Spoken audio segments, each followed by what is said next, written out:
ఏంటి గ్లాసుల్లో ఏదో ఉంది కలుపుతుంది అనుకుంటున్నారా? రాగి జావ అండి. రాగి జావ డైలీ ఎర్లీ మార్నింగ్ తాగితే చాలా మంచిది. పిల్లలకి కూడా నేర్పించండి చక్కగా.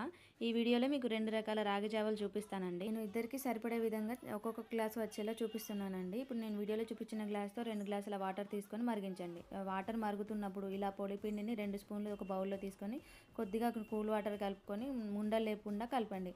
ఇలా వాటర్ మరుగుతున్నప్పుడు మనం కలుపుకున్న రాగి పిండిని అందులో వేసి ఫాస్ట్‌గా కలపాలి. లేదంటే గడ్డలు గట్టిపోతుంది. ఇలా కలిపి ఒక 2, 3 పొంగులొచ్చేంత వరకు ఉంచి స్టవ్ ఆఫ్ చేసేయాలి. ఇప్పుడు జావ చల్లారేంతలో ఒక బౌల్‌లో ఒక స్పూన్ వరకు పెరుగు తీసుకొని అందులో కొద్దిగా సాల్ట్ కలిపి ముందుగా ఇలా గిలకొట్టండి. ఇలా గిలకొడితే రాగి జావలో వేసినప్పుడు ఉండలు ఉండలు లేకుండా ఉంటుంది. ఇప్పుడు చల్లారిన రాగి జావని ఒక గ్లాసులో వేసుకొని మనం చేసుకున్న పెరుగును కూడా వేసుకొని బాగా కలపండి.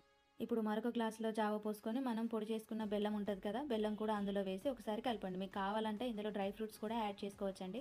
చాలా బావుంటుంది. పిల్లలు పెరుగుతో తాగరనుకుంటే బెల్లంతో సర్వ్ చేయండి. మరి మీకు పెరుగుతో చేసింది ఇష్టమా? బెల్లంతో చేసింది ఇష్టమా?